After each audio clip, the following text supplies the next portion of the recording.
मन का निरंतर अपने आराध्य देव में समर्पित हो जाना। ये ऐसा समर्पण नहीं होता कि आज समर्पण किया और कल हट गया, ऐसा नहीं होता। ऐसी चाह को चाह नहीं कहते कि आज तुम्हें चाहा कल तुम्हें चाहा, अनुकूलता नहीं मिली तो परसों फिर और का वर्ण कर लिया। ये अव्याभिचारणी प्रेम लक्षणा भक्ति उसी के हृदय में जागृत होती है। श्री गुरुदेव के द्वारा दिया हुआ आधार नाम रूप उसे पकड़ लिया, अब नहीं छोड़ना। गुरुदेव आज्ञा करें तो भी नहीं छोड़ना। वो परीक्षा के लिए देख सकते हैं ऐसा। तब हमारा मन जो विषयों का आधार, देह का आधार लेकर, इंद्रियों का आधार लेकर विचरण करता है, वो आराध्य देव के चरणों का आधार पाकर विश्राम प्राप्त कर लेता है। मन विश्राम को प्राप्त हो गया। मन की कोई कामना, कोई भी अंदर तृष्णा अब नहीं रह गई।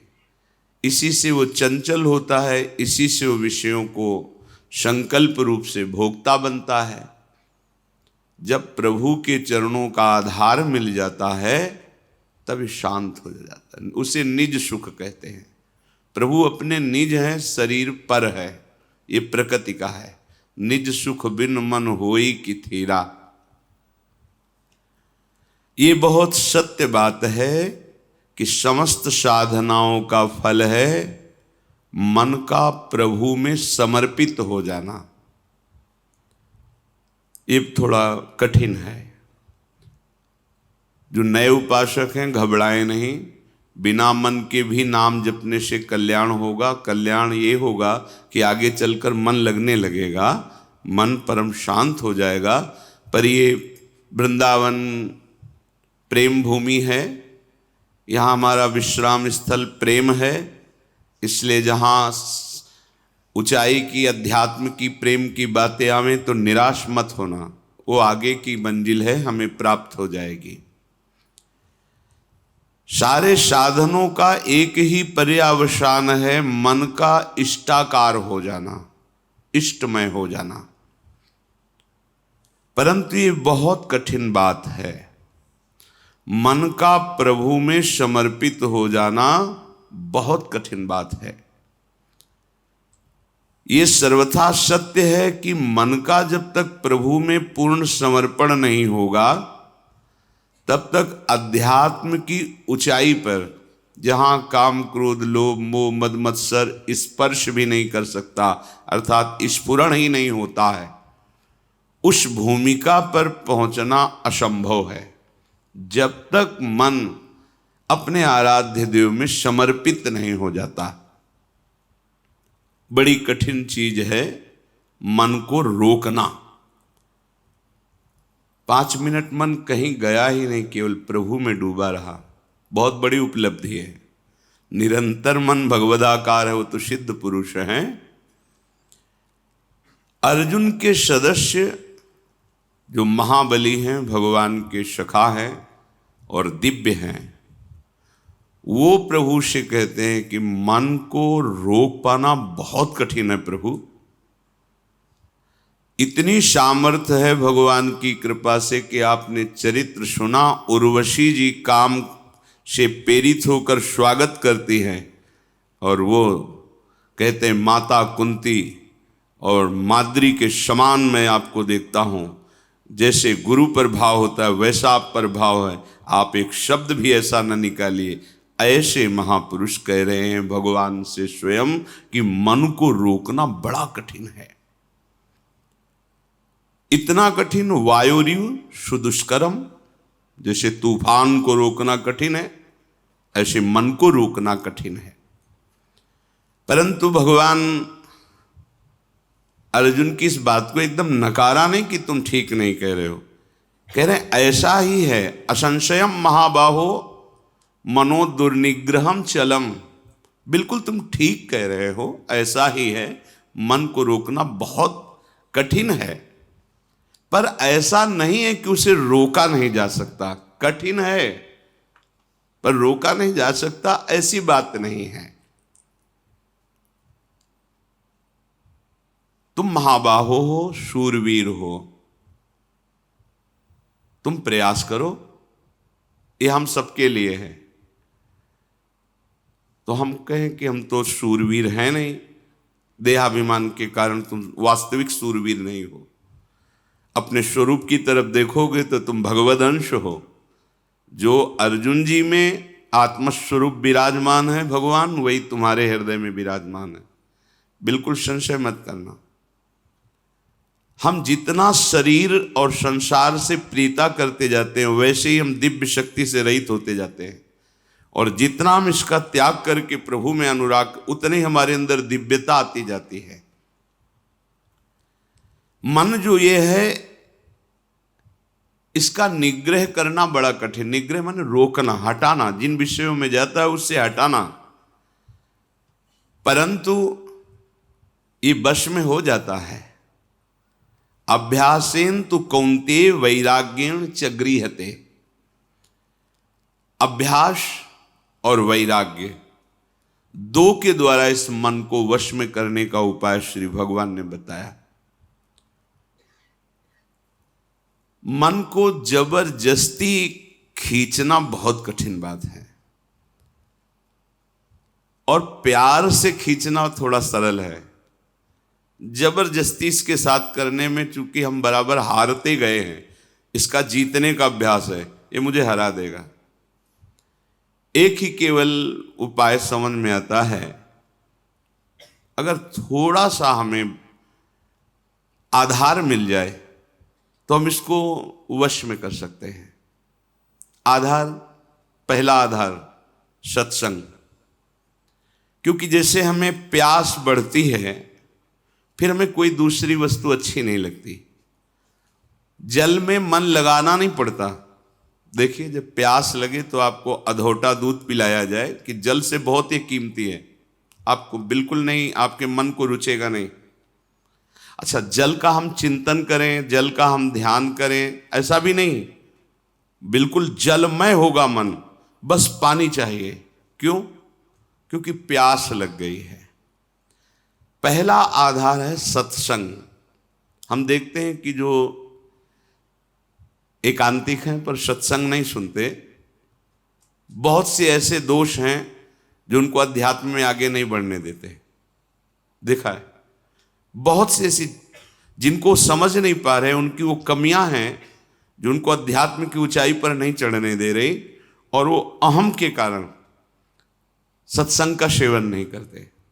मैं सब जानता हूं, और इसी अहम में वो कमी बैठी हुई है जो तुम्हें भगवत साक्षात्कार नहीं होने देगी। देखो, भगवान शंकर को कुछ जानना नहीं है, लेकिन प्रसंग पे पाया गया कि काकभूषुंड जी जब भगवत चर्चा सत्संग करते हैं तो भगवान शंकर हंस रूप में वहां जाके सुनते हैं। क्योंकि शिव रूप में जाएंगे तो फिर उनको खड़े होकर के आदर करेंगे, पास बैठा लेंगे, फिर बोलेंगे नहीं, क्योंकि आदि महादेव विराजमान हैं, उनके सामने कैसे, तो वो हंस रूप में जाए। कहीं भी भगवत चर्चा हो हरि की, तो भगवान के परम प्रेमी महान भक्त जो अव्यक्त रूप से वो सुनते हैं। कहीं भी भगवत चर्चा हो, हनुमान जी जैसे परम ज्ञानी बैठकर सुनते हैं चुपचाप, गुप्त रूप में आकर के, ऐसे कि जैसे हम जान ही न पावें, ऐसे बैठ के सुनते हैं। सबसे पहला मन को रोकने का आधार है सत्संग। सत्संग क्या करता है? प्यास जगाता है प्रभु की। हमें क्यों आवश्यकता है भजन की? हम क्यों भगवत प्राप्ति करें? क्या जरूरत है? हमें जरूरत है भोजन की, रुपया पैसा की, भोग सामग्री की, पद प्रतिष्ठा की, वाहवाही की। ये असत्संग की बातें सत्संग में पूर्णतया धीरे धीरे अंदर की जो मन में बैठी हुई वो नष्ट हो जाती है, और निश्चय होने लगता है कि भगवत प्राप्ति और भजन ही यही जीवन है। पहला आधार सत्संग है, जो हमें प्रभु की प्यास जगाता है। बिना आधार के मन टिकता नहीं है। जब हमें सत्संग रूपी आधार मिलता है, तब भक्तों से प्रियता जागृत होती है। कई जैसे उपासकों ने बाहर के प्रश्न किया कि हम श्री जी को नहीं जानते, क्या संप्रदाय है, क्या उपासना, हम तो बस आप और आपकी बात को मानते हैं। हमारे सामने आप हैं और आपकी बात है, बात बन गई क्योंकि आपने आधार ले लिया ना। और भगवान को बहुत प्रसन्नता होती दास दासोहम वृत्ति से। हरिदासों के प्रति दासत्व का भाव रख लिया जाए, बहुत जल्दी।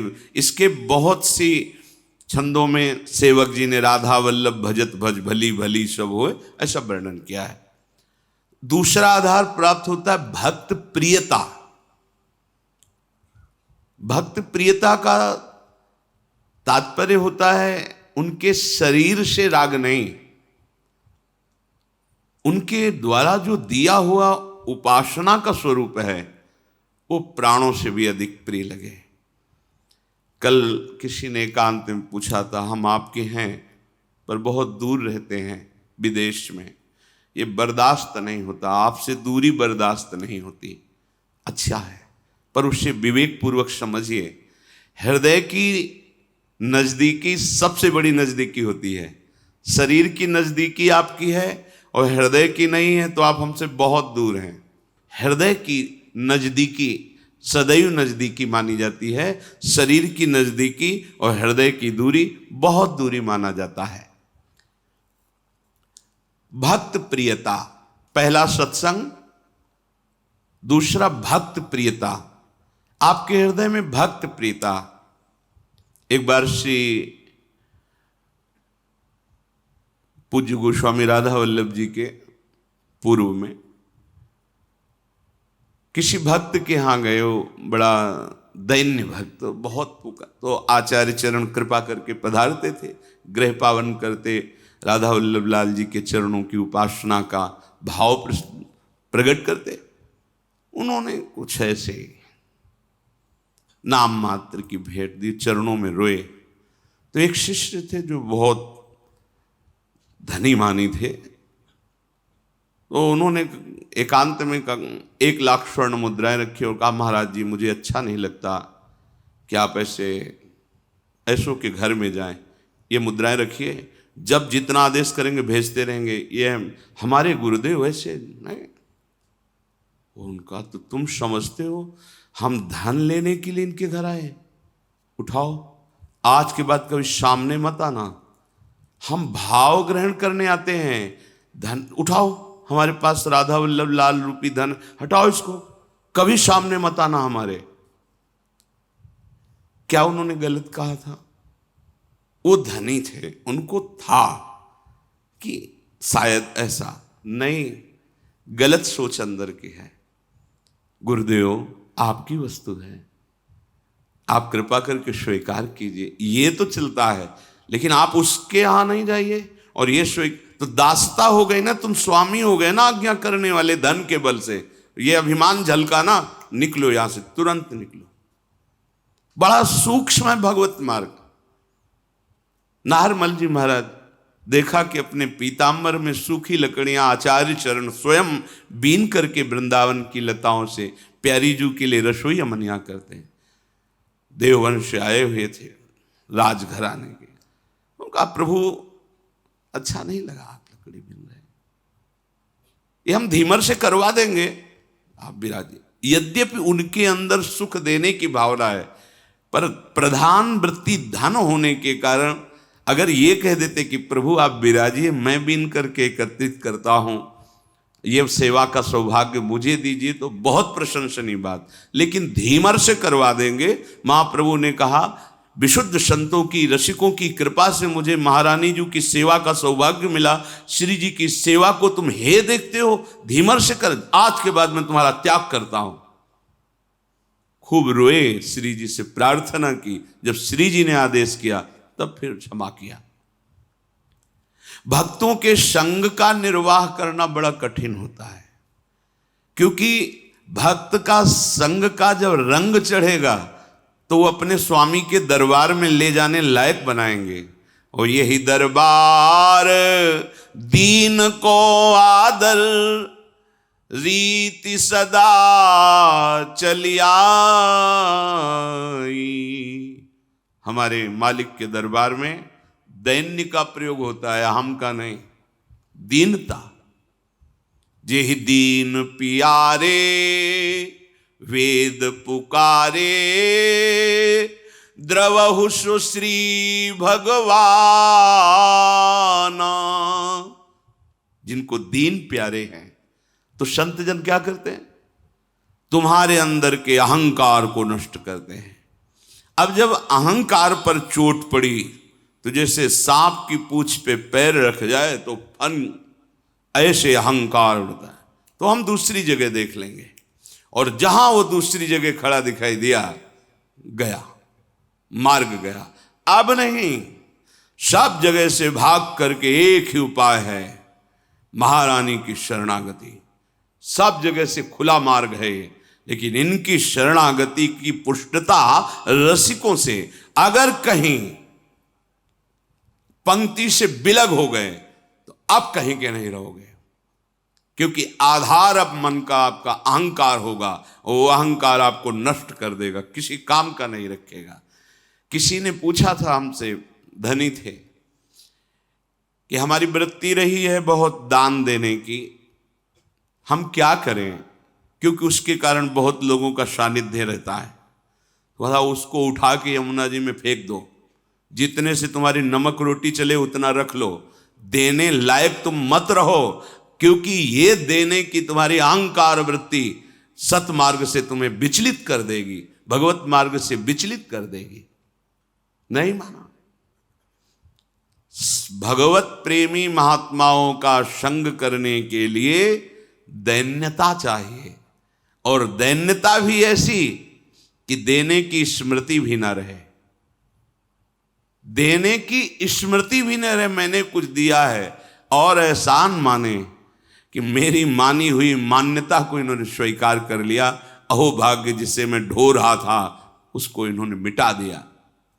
जब भक्त संग होता है, इसके बाद उसको प्रेम का आधार मिलता है। क्या? नाम में प्रीति, रूप में प्रीति, लीला में प्रीति, प्रभु की सेवा में प्रीति। अब जैसे उसे ये आधार मिला तो फिर मन लगाना नहीं पड़ता, स्मरण प्रारंभ हो जाता है। पर आधार आपका एक एक कदम सुदृढ़ होना चाहिए, फिसलना नहीं चाहिए। जो तुम्हारे अनुकूल बर्ताव करे सदैव, तो आप निश्चित समझ लेना आपका दरबार में प्रवेश नहीं होगा। बात समझ लो हृदय से, आपका कल्याण नहीं होगा, क्योंकि जगत में यही तुम्हें मिलता रहा है, उसी से तुम्हारा मलिन अहंकार पुष्ट हुआ है। अब उसके नष्ट होने का अवसर मिला है, क्योंकि भक्त संग मिला है।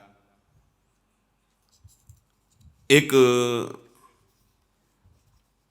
शिष्य बनने के लिए गुरुदेव के पास गए। काफी दिन जाने पर उन्होंने हिम्मत आई और कहा, मैं आपको गुरु रूप से वरण करता हूं और आप मुझे मंत्र दीजिए। तो उनका, इतने दिन के निरीक्षण में मैंने तुम्हारे अंदर क्रोध वृत्ति बहुत पाई है। आश्रम में तुम जिससे देखो झिड़कते रहते हो, तुम्हारी नाक में गुस्सा रखा है। हम मंत्र तब देंगे जब तुम इस गुस्से पर काबू कर लो। 1 वर्ष तुम्हें समय देते हैं, अपने क्रोध को काबू में करो, फिर तुम्हें हम मंत्र देंगे। 1 वर्ष तक तुम्हें कोई भी सताए, तुम्हें गुस्सा नहीं करना जी। 1 वर्ष पूरा हुआ, स्नान करके आ रहे थे, गुरुजी ने एक मेहता रानी को बुलाया और कहा, माई ये आ रहा है, तुम झाड़ू ऐसा लगाना किसी के ऊपर धूल जाए। ठीक है। वो तब तक खड़ी रही जब तक वो अजान नजदीक आए, तो रज में ऐसी झाड़ू लगाई कि पूरा रज ऊपर एकदम, तुझे दिखाई नहीं दे रहा मैं नहा के आ रहा हूं। और ऐसा बहुत बिगड़े। वो हाथ जोड़ के महाराज क्षमा करो, हमें पता नहीं था कि आप आ रहे हो, हमारा काम ही है सोहनी लगाना, ऐसा। तो मारने के लिए भी अब वो गए, कहा गुरुजी 1 वर्ष हो गए। तो बोले जिसको त्यागने के लिए कहा था वो तो त्यागा नहीं। सुना अभी अभी तुम गुस्सा करके आ रहे हो मेतरानी से, जो नित्य सोहनी सेवा करती हैं, पूज्य भाव रखना चाहिए। तुमने उन पर क्रोध किया और सुना कि तुमने ऐसे भी मारा नहीं, पर हाथ तुम्हारा उठ गया, अभी नहीं, जाइए 1 वर्ष और अभ्यास कीजिए। अब दूसरे वर्ष जो वो नित्य वही आश्रम की सोहनी सेवा का उसका, बोले अब की बार झाड़ू मारना, धूल नहीं, नजदीक आवे तो झाड़ू ऐसे लग जाए उसके शरीर में। बोले जो महाराज मारेगा तो नहीं। बोले नहीं, अब की बार 1-2 शिष्य आसपास रहेंगे, अगर वो गुस्सा करेगा तो उसे पकड़ लेंगे, तुम्हें मारेंगे नहीं। ठीक है महाराज।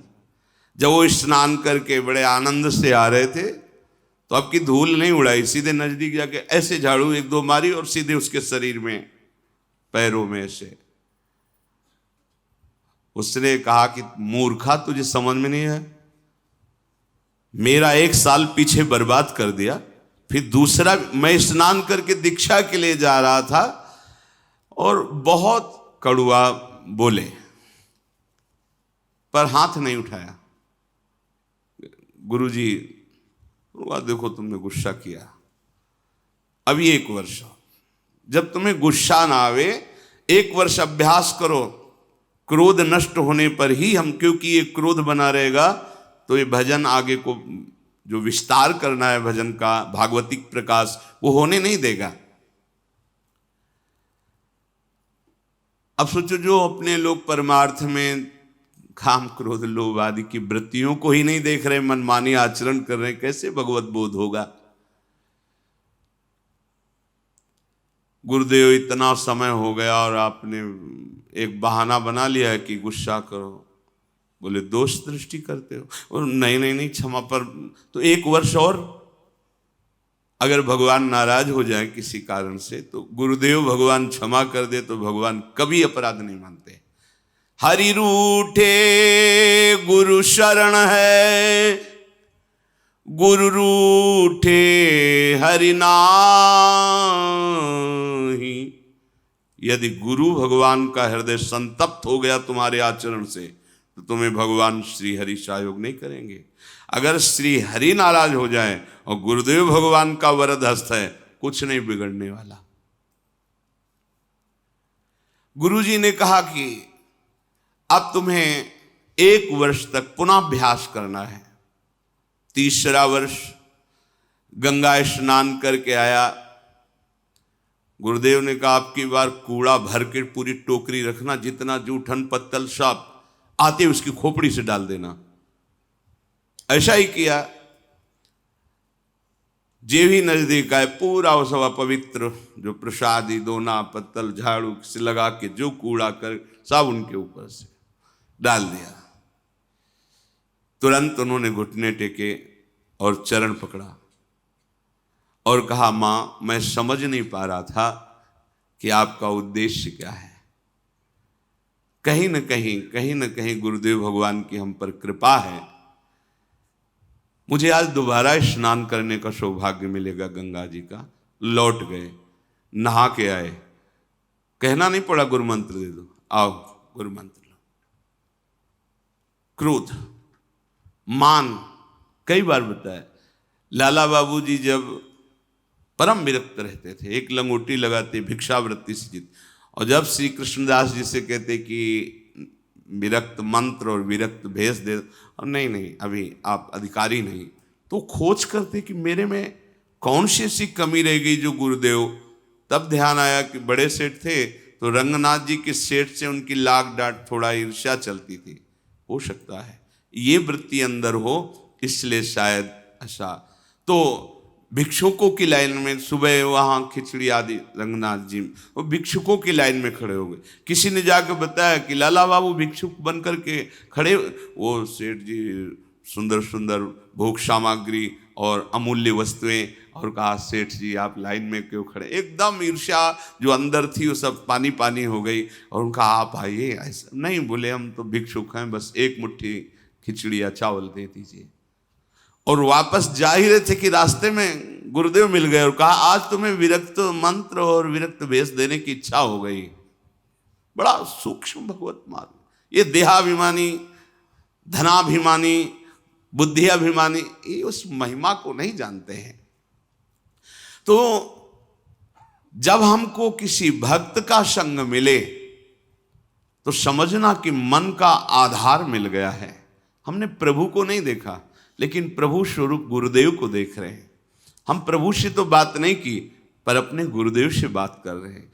प्रभु की आज्ञा को तो हम नहीं समझ पाए, क्योंकि गीता, भागवत, वेद सब भगवान की आज्ञा है, पर हम गुरुदेव की आज्ञा पर चलते हैं। तो इनकी कृपा से ज्यादा प्रयास नहीं करना पड़ेगा, मन स्वाभाविक लगने लगेगा। साधन का उपदेश उसी के ऊपर रंग लाता है जो उनकी आज्ञा के अनुसार चलते। सुनते तो सब हैं, ध्यान रखना, रंग उसी के ऊपर। एक एक शब्द बहुत कीमती होता है। जब संत महात्मा बोलते तुम उसे ऐसा मत समझना कि इनका नशा है बोलना। एक एक शब्द बस पकड़ लो, ये परमार्थ है। एक एक शब्द पर ध्यान दो। अगर तुम उसे उपहास में ले लोगे तो कहते ही रहते, तो माया घसीट के वहां खड़ा कर देगी। अब ना पीछे के रह गए, जो मंत्र जपते थे वो नहीं चलेगा, क्योंकि तुमने दूसरा मंत्र ले लिया। और जहां मंत्र लिया वहां अपराध बन गया, अवज्ञा बन गया। अब ये भी नहीं चलेगा। वो होगा क्या? विषय चिंतन और लोक रिझावा, खत्म, परमार्थ खत्म। अध्यात्म यहां प्रकाशित होता है। गुरु आज्ञा से चलो, आपको मार्ग अंदर दिखाई देगा, शुद्ध दिव्य मार्ग। ये मार्ग चल रहे हैं। यदि आज्ञा का पालन नहीं किया तो एक शब्द याद रखो, तुम्हारा स्खलन हो जाएगा। स्खलन होता है गिर जाना, तुम पतित हो जाओगे, गिर जाओगे। ये मार्ग ध्रुवदास जी ने लिखा है कि यद्यपि घरनी अति बुरी, पति नहीं छाणत ताय, देखत ही पर पुरुषम तजत ही चिन वाय। पत्नी बहुत कड़वे स्वभाव की है, बड़ा रुद्र रूप रखती है, अनुकूल व्यवहार नहीं करती है, पर वो किसी और पुरुष की तरफ आंख उठा के नहीं देखती। कभी पति उससे त्याग नहीं सकता। लेकिन बहुत मधुर व्यवहार करती है, बहुत मृदु मीठा बोलती है, सामने आने पर बड़ा सम्मान करती है, लेकिन पीछे आचरण उसके पर पुरुष से जिस दिन उसको पता चलेगा, उसी दिन उसके हृदय से बात खत्म हो जाएगी कि ये मेरी बात। बस ऐसे ही हमारे गोपाल जी की, हमारे प्रभु की रीति है। मन वचन कर्म से प्रभु के अनन्य होकर एक भरोसो, एक बल, एक आस विश्व। अगर कहीं दिखाई दे गया कि दूसरे का आस, बस भी बहुत लंबी यात्रा है, आप मंजिल नहीं प्राप्त कर सकते। तो एक शब्द याद रखिए कि आज्ञा पालन न करना अर्थात अपने मार्ग से स्खलित हो जाना है। भक्ति साधन को मामूली साधन मत समझो। जो महाप्रेम प्रकट करके भगवान को अधीन कर दे, उसके लिए सिर्फ तुम्हारी अनन्यता की परीक्षा होगी। ध्यान रखना, सिर्फ अनन्यता की। आप अनन्य। हितोत्सव की बधाई में शब्द श्री जी ने निकाला था अंदर से कि निकुंज में बधाई बट रही, तो निकुंज है, यहां भी एक बधाई सुन लो। यदि इनके सिवा तुम्हारे हृदय में अन्य आश्रय नहीं हुआ तो बधाई पक्की आखिरी जन्म। तो आपको लगता है हवा में बोल गए। एक दिन टटिया स्थान के एक महापुरुष बहुत प्रसन्न थे। उन्होंने कहा आज जो आ जाएगा, जो मांगेगा वो दे देंगे। संतों की मौज होती। बिहारी जी की ऐसी लीला एक भी व्यक्ति नहीं गया उस दिन, एक भी। और आराम से बैठे तो सबसे कह दिया आज जो मांगेगा कोई, बिहारी जी मांगेगा बिहारी जी दे देंगे, प्रीति जो चाहेगा वो दे देंगे। गया ही नहीं, चिल्लाते जाओ तुम्हारा आखिरी जन्म। बोले हम ऐसे आचरण करेंगे कि तुम्हारी एक भी बात सत्य नहीं होने देंगे। अब फिर क्या है? अनन्यता होए अनन्य एक व्रत गाहो, बस इतनी केवल मांग है। गीता जी में देख ले, भगवान ने बहुत बार अनन्यता के लिए कहा। साधन में योग्य सद्गुरुदेव ही परमार्थ हैं। योग्य शब्द इसलिए यहां इन महापुरुषों की वाणी है इसलिए लगाया कि पहले गुरु संग करना, पहला ही आधार बताया गया सत्संग, कि संग से ये देखना है कि ये जो मुझे स्वीकार कर रहे हैं मेरे धन के लिए, मेरे किसी पावर के लिए या किसी स्वार्थ के लिए तो नहीं है। अगर है तो नहीं बनाना चाहिए गुरु। जज स्वामी जब नारायण स्वामी के नाम से जो प्रसिद्ध हुए, जब उनको जज भाव से वैराग्य हुआ भगवत प्राप्ति के लिए, तो हरिद्वार गए, ऋषिकेश। वहां सब संतों के समीप चरणों में जाते और कहते मेरे पास अरबों की संपत्ति है और मुझे वैराग्य हो गया है, बस सन्यास आप दे दीजिए और सारी संपत्ति ले लीजिए। तो बस सीधे उत्तर होता आप गंगा नहा के आ जाइए। वो दोबारा जाते नहीं उस आश्रम में, क्योंकि उनको ये लगता कि मेरी जज पद और मेरी संपत्ति का यहां मान हो रहा है, बात नहीं बनेगी। मैं अमुक हूं, मेरे पास इतना वैभव है और मैं विरक्त होना चाहता हूं, सब आपको देना। आओ आओ आओ, मतलब आदर किसका हो रहा है? नहीं। जहां वो गए उनको तब उन्होंने विचार किया कि गुरु के बिना भगवत मार्ग नहीं, भगवत मार्ग के बिना हमारा जीवन नहीं, इसलिए प्राण त्याग देंगे। तो उत्तराखंड तो पर्वतों का, बहुत बड़ी बड़ी खाइयों का, तो विचार किया ऐसी ऊंचाई में चढ़ेंगे और वहां से शरीर को गिरा देंगे और मृत्यु। क्योंकि बिना गुरु के भगवत मार्ग प्रकाशित नहीं होता और गुरु हमें मिल नहीं रहे। जो ही चढ़ाई पर चढ़कर गिरने की सोचा, पीछे से किसी ने पकड़ लिया। ऐसे पीछे मुड़ के देखा, एक संत खड़े थे। गुरु चाहिए? नारायण नारायण नारायण। तत्काल अंतर्धान हो गए। जीवन भर बस नारायण नारायण नारायण। तो भाई जी के समीप जब गीता वाटिका में गए थे तो नाम महिमा दिखाने के कोई चमत्कार नहीं, वो एक ऐसे नली रखे, कहीं भी रख दो, यहां रख दो, कान में लगाओ तो यहां नस जैसे धक धक ऐसे होती, ऐसे नारायण नारायण नारायण नारायण। काशी में एक माई थी जो सन्यास मार्ग की पथिक थी, और प्रणो ओम ओम ओम, तो जैसे तिलक बहुत काल तक लगाओ फिर धुलो तो वहां सफेद चिन्ह बन जाता है, ऐसे उसके पूरे ऐसे शरीर में ऊर्ध्वभाग में प्रणो लिखा हुआ था। लिखा हुआ नहीं, ऐसे स्वाभाविक ऐसे उसके त्वचा में दिखाई देता था। हमारे हित धाम में श्री स्वामी शरण बाबा हो गए हैं, उनके मस्तक में ऐसे राधा निरंतर रटने का, राधा राधा। यदि हम जिनके पास गए हो हमारे पद का सम्मान कर रहे हैं, हमारी भोग सामग्री का सम्मान कर रहे हैं, तो फिर बात गड़बड़ है, फिर ठीक नहीं है। शिष्य बनने के लिए केवल उसकी भगवत प्रियता देखी जाती है। क्यों मंत्र लेना चाहते हो? भजन करके भगवत प्राप्ति, इसके बाद कुछ नहीं पूछा जाता। तुम व्यापार करते हो, तुम नौकरी करते हो, तुम क्या नहीं, तुम कौन हो, क्या, कुछ मतलब नहीं। किस कुल के, कितना पढ़े लिखे, कितना ऐश्वर्य, ये सब अगर पूछा जाता है तो बात कुछ और है। केवल पूछा संत केवल देखता है किस उद्देश्य से तुम दीक्षा लेना चाहते हो। हमारे पाप नष्ट हो जाए, हमारा कल्याण हो, अधिकारी हमें भगवत प्रेम प्राप्त हो, हमारा जीवन सार्थक हो, हम धर्म से चले, सत्य से चले, बस इतना परिचय। आप जो भी हो मेरे प्रभु के अंश हो, जहां के भी हो हमारे प्रभु की गोद में हो, चलो भगवत मार्ग में, बस इतना परिचय आवश्यक है। तब लग जोगी जगत गुरु, जब लग रहे निराश, और जब आशा मन में भई तो जग गुरु और जोगी दास। ये भगवत मार्ग है।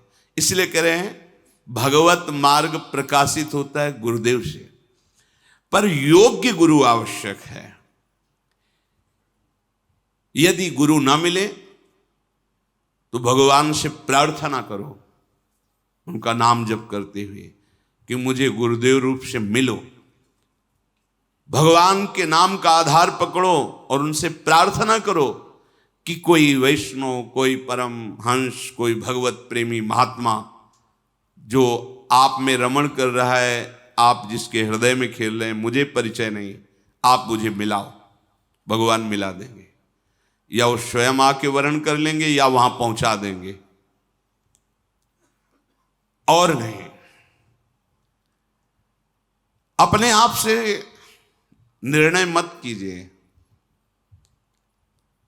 आज बनाया कल छोड़ दिया, ये खिलवाड़ का मार्ग नहीं है, इसमें अपराध बनेगा और आपका चांस जो भगवत प्राप्ति का है वो मुश्किल हो जाएगा।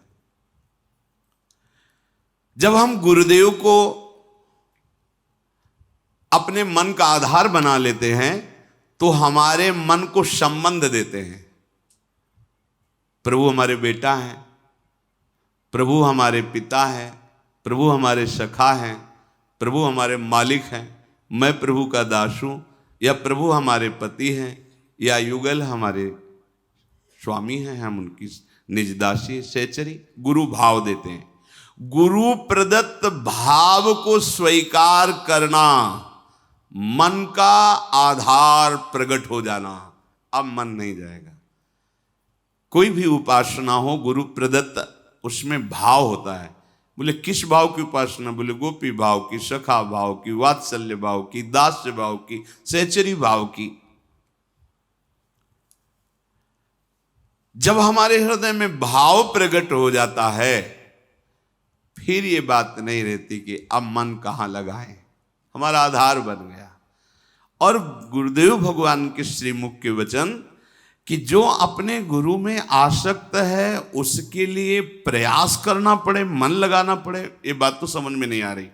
महाराज जी कहते ये बात तो समझ में नहीं आ रही मेरे।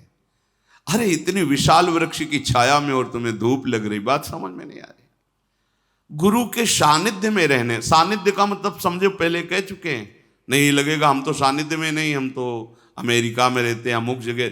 जो गुरु सानिध्य मतलब उनकी आज्ञा में है, हृदय की दूरी है, हृदय की नजदीकी है।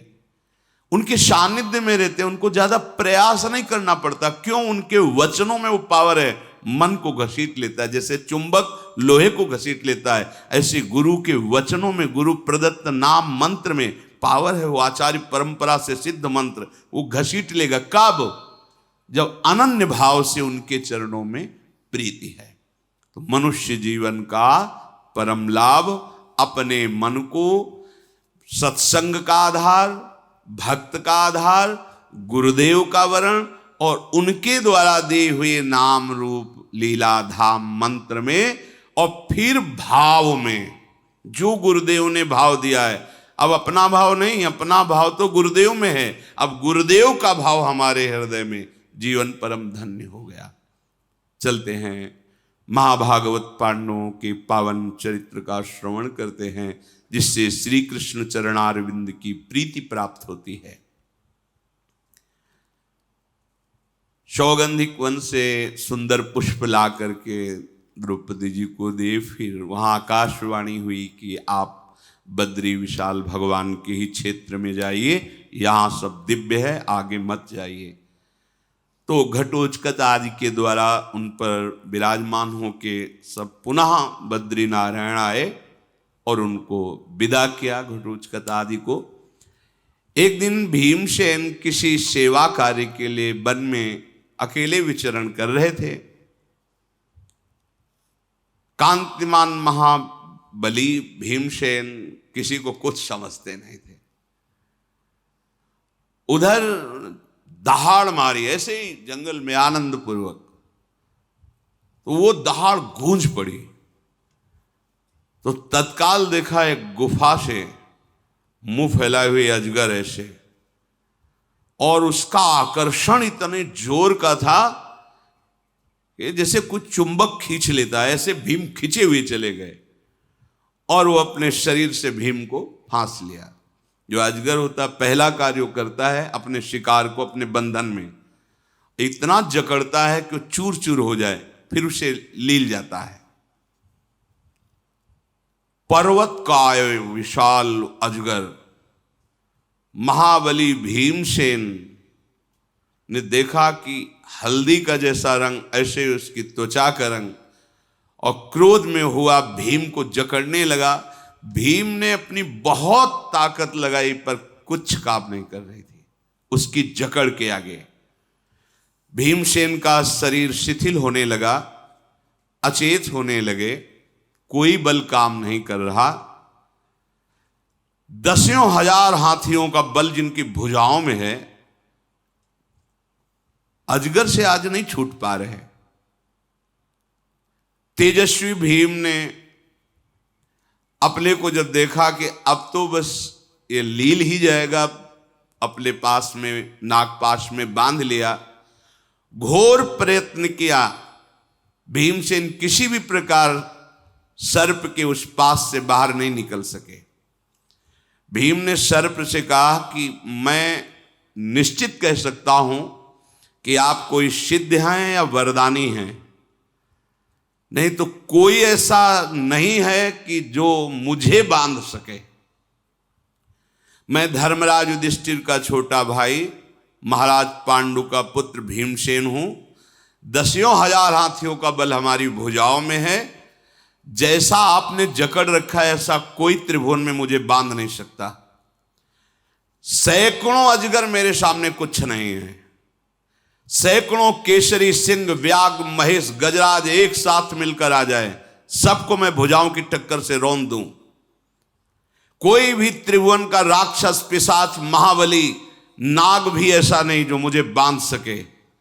लेकिन ये क्या कारण है? आपको कोई वरदान है या आप कौन हैं जो मैं आपके पास से अपने को नहीं मुक्त कर सकता? मेरी भुजाओं को ऐसा आपने बांध लिया है। अजगर ने कहा, महाबाहु, मैं बहुत समय से भूखा हूं। सौभाग्यवश देवताओं ने मेरे लिए बहुत बढ़िया भोजन भेजा है। कोई भी देहधारी हो, सबको अपने प्रिय प्राण है, प्राण का प्रिय आहार है। आहार जब मिल गया तो अब हमें तो आनंद मिलेगा ही, हम तुम्हें क्यों छोड़ दें? पर तुम जैसा पूछ रहे हो वैसा तुम ध्यान पूर्वक सुनो। मैं वैसा ही हूं, मैं कोई साधारण अजगर नहीं हूं। मैं मनीषी ब्रह्म ऋषियों का अपराध करने के कारण अजगर बना हुआ हूं। मैं देवराज इंद्र के पद से सीधे अजगर योनि में आया हूं, देवराज इंद्र के पद से।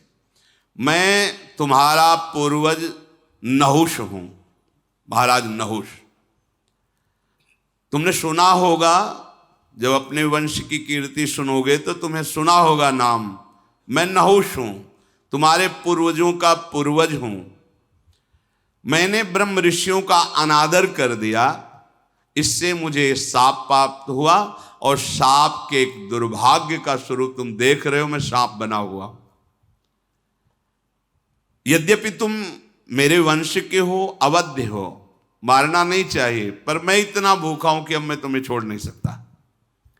मैं आहार बनाऊंगा क्योंकि मुझे अपने प्राण पोषण करने हैं। मुझे वरदान है कि दिन के छठे भाग में कोई सामने आ जाए, वो मेरे सामने से निकल नहीं पाएगा। मेरी जकड़ में जो आ गया वो कोई छूट नहीं पाएगा। ये ऋषियों ने दया करके मुझे वरदान दिया था। तुम वरदान के कारण ही निष्फल हो गए हो। मैं इंद्र के सिंहासन पर विराजमान हुआ, पर मुझे अभिमान हो गया। ये अभिमान बहुत बड़ा दुश्मन है, जिसका हम बहुत बड़ा सपोर्ट देते हैं अंदर से कि हमारा तो अपमान हुआ। नीचा अपमानम सुधा, अमृत नहीं पीना चाहते। सम्मानम कल्याति घोर गरलम, वृंदावन धाम का यह सिद्धांत है। श्रीपाद प्रबोधानंद सरस्वती जी महाराज। सम्मानम कल्याति घोर गरलम, नीचा अपमानम सुधा। श्री राधा मुरलीधर भज सके वृंदावन मां त्यज, वृंदावन कभी मत छोड़ना। यहां ऐसे रहो, सम्मान को विष के समान समझो, नीच पुरुषों द्वारा किए हुए अपमान को अमृत के समान समझो। और राधा मुरली मनोहर का निरंतर भजन करो। मैं ऋषियों का अपमान करने के कारण ऐसे संकट में पड़ गया हूं। इंद्र के सिंहासन का भोक्ता होकर के भी मैं कितनी तिर्यक योनि, नीच योनि में गिरा हूं। ये अगस्त्य ऋषि का शाप मुझे भ्रष्ट कर दिया। पर जब मैं गिर रहा था तो रो रो करके महर्षि से कह रहा था कि शाप से मुक्त होने का भी तो उपाय बता दीजिए। तो उन्होंने कहा था, जब पृथ्वी में तुम अजगर के रूप में होगे तो तुम्हारी स्मरण शक्ति नष्ट नहीं होगी, और जब तुम्हारे प्रश्नों का कोई उत्तर दे देगा तब तुम मुक्त हो जाओगे। तो मेरे प्रश्नों का उत्तर जब मिल जाएगा तब मैं सर्प योनि से मुक्त होऊंगा, तो तुम बच सकते हो, अन्यथा नहीं। और उन्होंने कहा था, तुम जिसे सामने आएगा पकड़ लोगे तो चाहे स्वयं बल ही क्यों ना हो मूर्तिमान, उसका धैर्य खो जाएगा और वो तुमसे छूट नहीं पाएगा, तुम्हारा आहार बन जाएगा। इस प्रकार उनके कहने के कारण तुम्हारा बल काम नहीं कर रहा। वस्तुतः तुम जैसा कह रहे हो वैसे ही बली हो। हजारों अजगर, हजारों सिंह, हजारों हाथी आ जाए तो भी भीम का कुछ नहीं बिगाड़ सकते।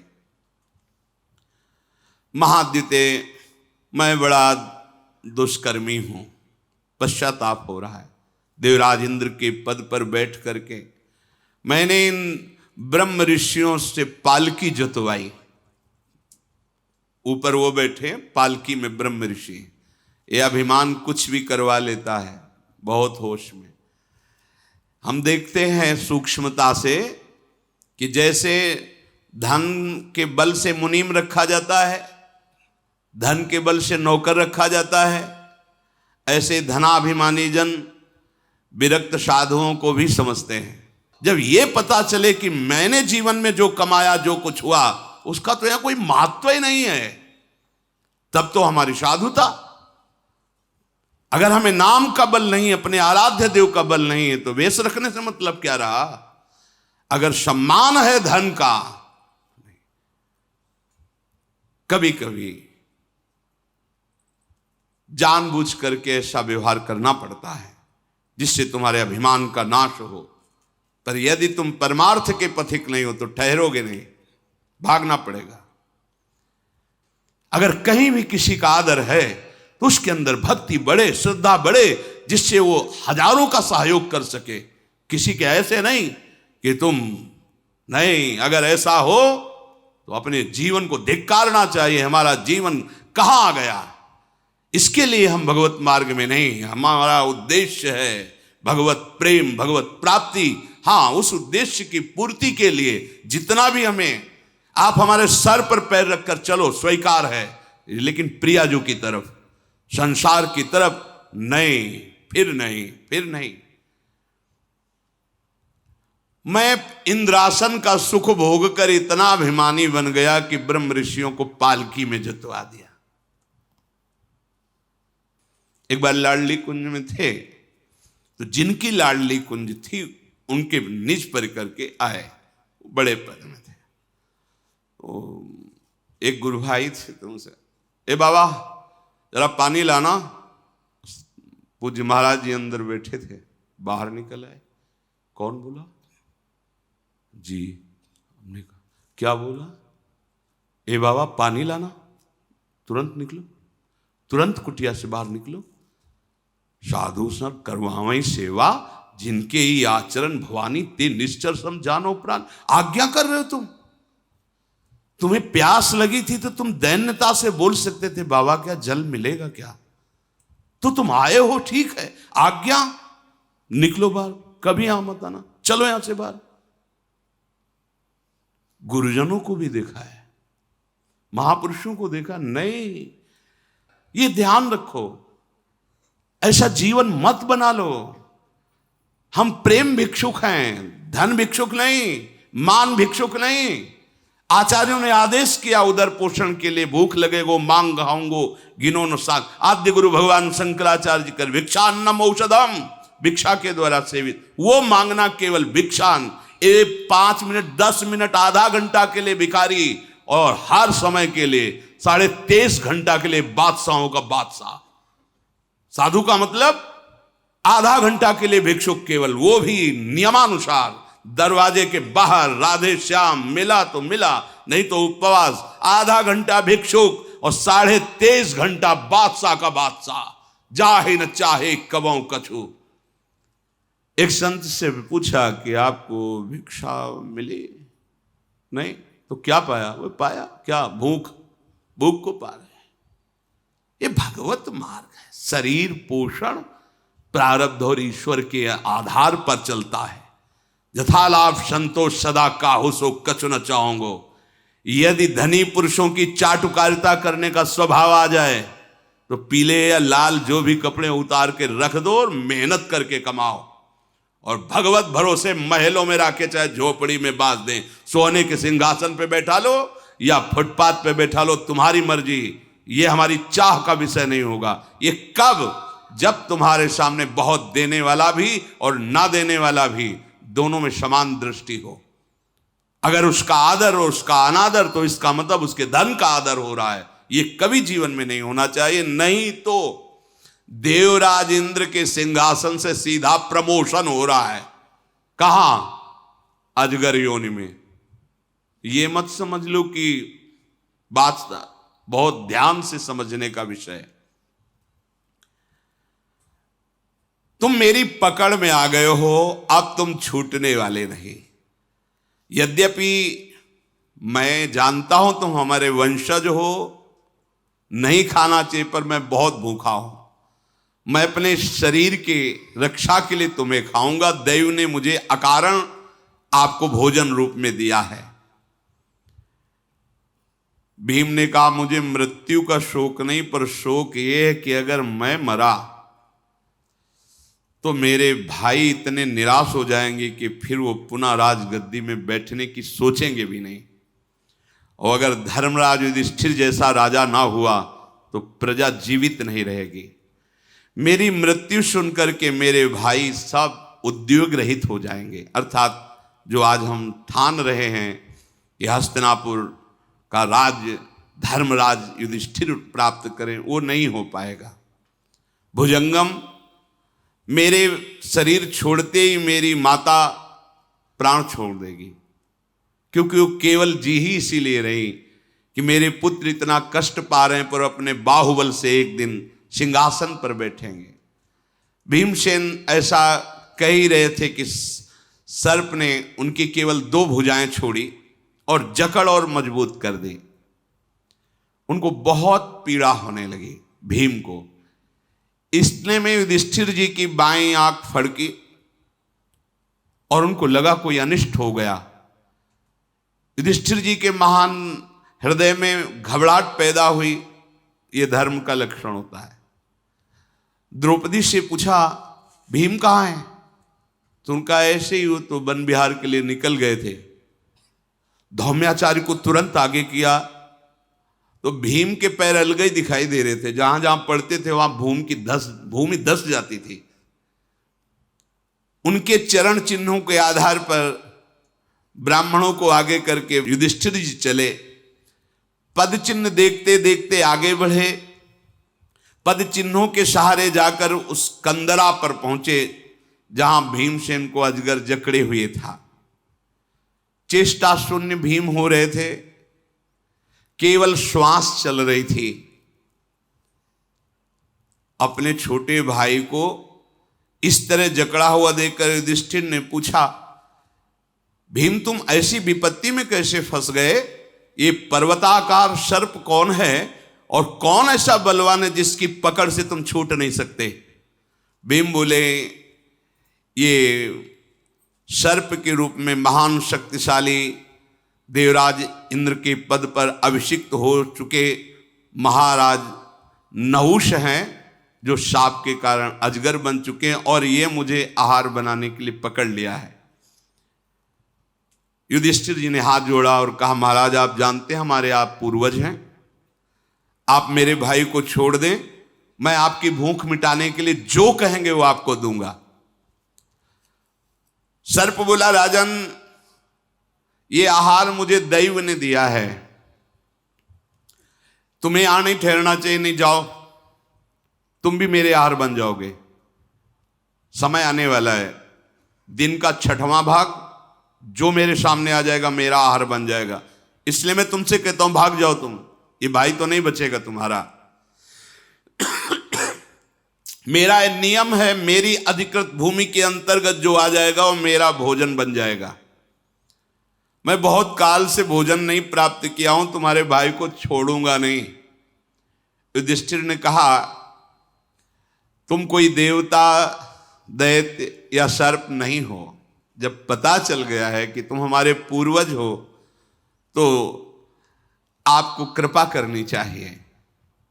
देखो आपने बड़े बड़े यज्ञ किए हैं, स्वाध्याय किया है, तपस्या की है, सत्कर्म किए हैं, निष्कंटक देवराज इंद्र के पद पर बैठे हैं, आपको ऐसी गति कैसे प्राप्त हो गई?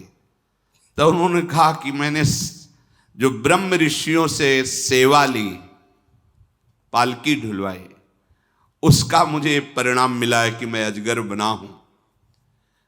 मैं ऐसी अवस्था में पहुंच गया हूं। युधिष्ठिर ने कहा कि तुम्हारी इच्छा क्या है? तो उनका मैं इस योनि से तभी छूट सकता हूं, मेरे प्रश्नों का उत्तर तुम दे दो, मैं भीमसेन को छोड़ दूंगा क्योंकि मैं सर्प योनि से मुक्त हो जाऊंगा। युधिष्ठिर जी ने कहा तुम इच्छानुसार प्रश्न कर सकते हो, तुम्हारी बात का धर्मयुक्त उत्तर होगा। मैं हर चेष्टा से तुम्हें प्रसन्न करूंगा और तुम्हारा जो लोक लोकांतर ढक गया है उसको प्रकाशित करूंगा।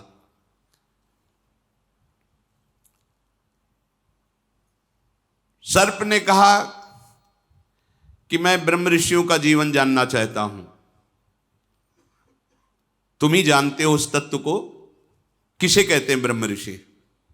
ब्रह्म ऋषि किसे कहते हैं? जानने योग्य तत्व क्या है जिसे जान लेने के बाद कुछ जानना बाकी नहीं रहता?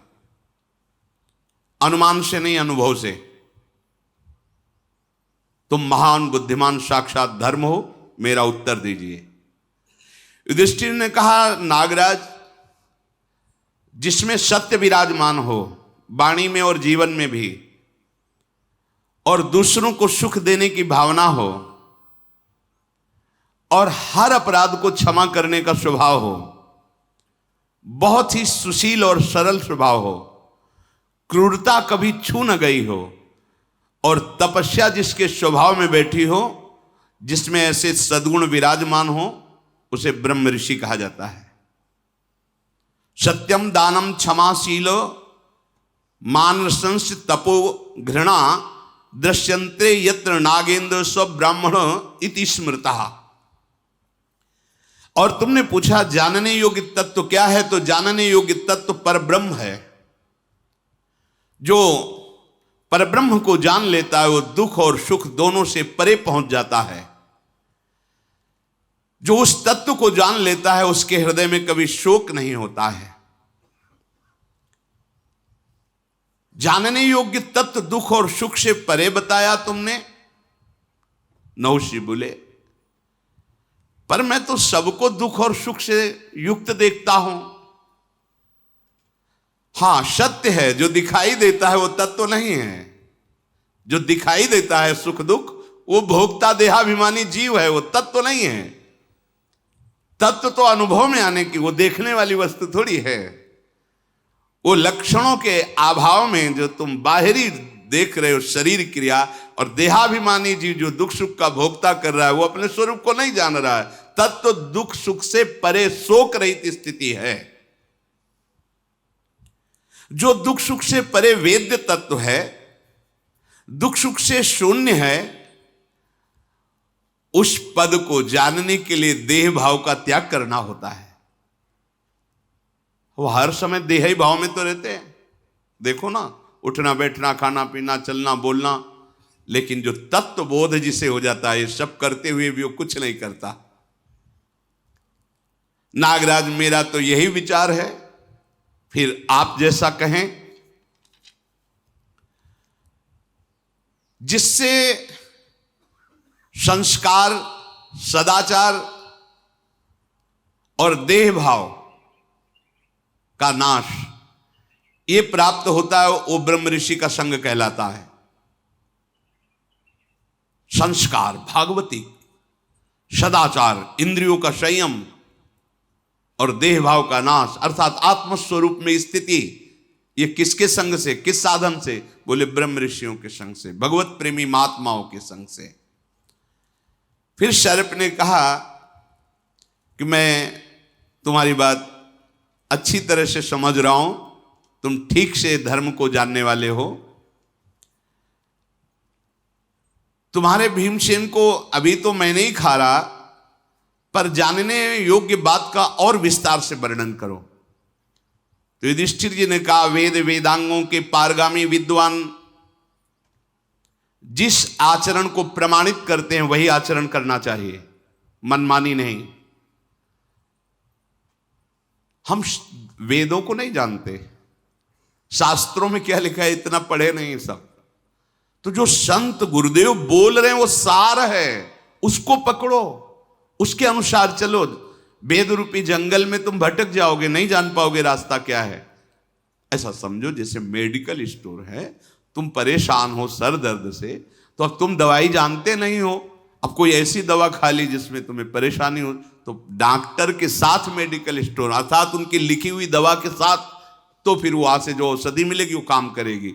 ये शास्त्र हैं, वेद हैं, पूरे मेडिकल स्टोर, हर रोग की औषधि है। सदगुरु हैं, डॉक्टर, वैद्य, वो जो तुम्हें दे रहे हैं उसे पालो। अब ये मत कहो कि उस शीशी में लाल लाल बहुत मीठा लग रहा होगा, वो वाली देव दवा, ये नहीं, ये दवा है।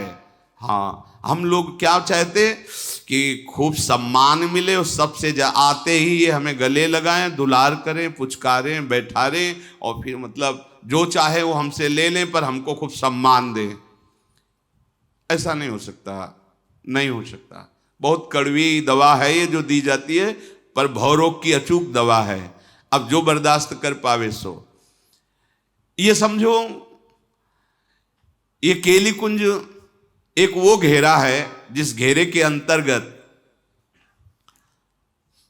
श्री जी की करुणा दृष्टि का आश्रय लेकर उनके अनन्य होकर बस बैठे हैं, बाट जो रहे हैं, साधना नहीं कर रहे, हम बाट जो रहे हैं प्यारी जी के बुलावे की। बस आप इतनी खास बात समझ लो, बस जब बुलावा आवे प्रीतम का, छोड़ो दुकान मकान, चलो चलते हैं श्री जी के घर, बस इतना है। तो बुलावा कैसे आएगा? जैसे हमें वृंदावन बुलाया गया है, जैसे मनुष्य शरीर दिया गया है, जैसे हमें श्री जी की शरणागति मिली, ऐसे हमें निकुंज मिल जाएगा, खेलते खेलते मिल जाएगा। हमें अन्य आश्रय नहीं, बस अन्य आश्रय। हम इसी बल से बलवान रहते हैं, अन्य आश्रय नहीं, भूल कर भी अन्य आश्रय नहीं। शुरुआत की बात है, जब सन्यास से राधा वल्लभ जी के चरणों में कृपा हुई, तो एक दिन स्वप्न में देखा बहुत भीड़ है नवयुवतियों की, जय हो जय हो जय हो। तो बार बार जैसे कोई चाव निकल रहा हो तो देखने का नहीं होता, चाव का मतलब उत्सव में जैसे सवारी निकलती श्री जी की, दूर से ऐसे झांक रहे, हमने देखा एक सिंहासन दिखाई दे रहा है, पर लालजू तो दिखाई दे रहे, पर प्रियाजू नहीं दिखाई दे रही, केवल लालजू बैठे हो, उधर खाली है। बहुत प्रयास कर रहे हैं, और जय हो महारानी जू की हो रही, लाडली जू की जय हो, प्रियाजू की जय हो। हाँ, है कहाँ? बस सुबह सेवा में जाते थे, महाराज जी से पूछा कि आज ऐसा स्वप्न देखा था, ऐसा प्रभु की उपासना तो चली गई, तो उसमें बोले हम अभी नहीं समझ पा रहे। तो हाँ महाराज जी, थोड़ी देर पहले एक और स्वप्न आया था, उसके बाद ये स्वप्न आया था। क्या आया था? हम कहा आपने नहीं देखा, कोई भय का अवसर हो, हमने बाल्यावस्था से किसी संत भगवान से ये सुना था, ये मंत्र उच्चारण करने से कभी भय नहीं लगेगा, उसी के बल से हम गंगा किनारे निर्भय रहे, तो जे भी भय आया तो हमने उसका उच्चारण किया। तो कहा उसमें श्री जी तो है नहीं, जब हमने उच्चारण करके मंत्र बताया, बोले श्री जी तो है नहीं ना। नहीं, तो श्री जी कैसे दिखाई देंगी? फिर जो दूसरा स्वप्न आया उसमें उसका परिणाम, इतनी सूक्ष्म बात कि स्वप्न में भी संकट निवृत्ति के लिए पूर्वाभ्यासवश जो मन, उसका भी नहीं, यहां बिल्कुल प्राणपन से लाडली जो के अनन्य हो गया, निकुंज पहुंच जाओगे। हमारी श्री जी के लिए अनन्यता की आवश्यकता है, वही सब प्रभु रूपों में, उन्हीं का सारा वैभव। पर रसना कटो जो अन रटो, निरखे अन फुटो नैन, श्रवण फुटो जो अन सुनो, श्री राधा जस बैन। इस विषय में सर्प ने कहा कि मैं आपसे प्रश्न करता हूं कि दान देने से, सत्य और प्रिय वचन बोलने से और अहिंसा करने से, मतलब अहिंसा, किसी की हिंसा न करे, उत्तम गति पा सकता है। आपका क्या विचार है? युधिष्ठिर जी ने कहा दान से भी बड़ा पलड़ा भारी होता है सत्य का, और अहिंसा और हितकर भाषण सत्य से भी भारी होता है। अगर सत्य बोल रहे हो, दूसरे का हृदय चूर चूर कर दिया, दूसरे का नाश का अवसर आ गया, दूसरा बंधन में पड़ गया। सत्य, हितकर, मृदु और अहिंसा, किसी की हिंसा ना हो, बोले इससे उसको मैं श्रेष्ठ समझता हूं। महाराज, दान, सत्य, तत्व, अहिंसा और प्रिभाषण, इनकी गुरुता और लघुता कार्य की महत्ता के अनुसार देखी जाती है। आपका क्या विचार है? युधिष्ठिर जी ने कहा उत्तम लोकों की प्राप्ति करने के लिए अगर देहाभिमान रहित होकर के दान किया जाए तो उत्तम गति की प्राप्ति होती है।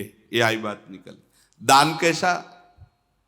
कहते हैं ना कि गांव की भाषा में कहते दाहिना हाथ दे तो बायां हाथ भी न जाने, और यहां पहले से पोस्टर लिखवा के से टांग दिए जाते हैं कि इतने ब्राह्मणों का भोजन, इतने का फूल बंगला, इतने का ये, इतना का ये, और हमारा फोन नंबर, पूरा गांव का पता, और बाप का और बाबा का भी नाम पूरा ऐसे। अगर एक पंखा भी तो पंखुड़ी में पूरा जिला और नगर और पूरा सब। ये दान थोड़ी होता है। देखो दान कौन सा उत्तम है, कोई जान नहीं पाया तो दियम वस्तु गोविंदम, तो इससे लाभ मिलता है। दान ऐसा कि कोई जान न पावे। और आगे वर्णन है इसी में, जिसने कभी तुम्हारी कोई सेवा ना की हो, जिससे कभी कुछ सेवा लेने का भाव ना, प्रत्युपकार, क्यों हाथ भी जोड़ेगा। दान ऐसी जगह, नेकी कर दरिया में डाल, दोबारा तुम्हारी स्मृति में नहीं आना चाहिए। अब यहां अगर हम 10 को भी भोजन पवा के जाएंगे तो वहां अपने गांव में बैठ के 50 के गए थे वृंदावन, सैकड़ों साधुओं को पवाया, 10 की व्यवस्था की है, सैकड़ों संत। अरे संत फिर वाह वाह कर रहे थे और कह रहे थे कब आओगे ना तुम, तो अब हम तो ठान लिया जब जाएंगे ना, मतलब वाह वाही ऐसा, हमें पता है, हमने ऐसा ऐसा, सब गया, सब गया। ये सुकृत जो शब्द है तभी लागू होता है कि कोई जान न पावे और प्रभु की वस्तु प्रभु को दे रहे हैं, ये तदीयम वस्तु। तो ये दान आपको उत्तम लोकों की प्राप्ति कराएगा। शेष चर्चा आगे। श्री राधा वल्लभ लाल की जय।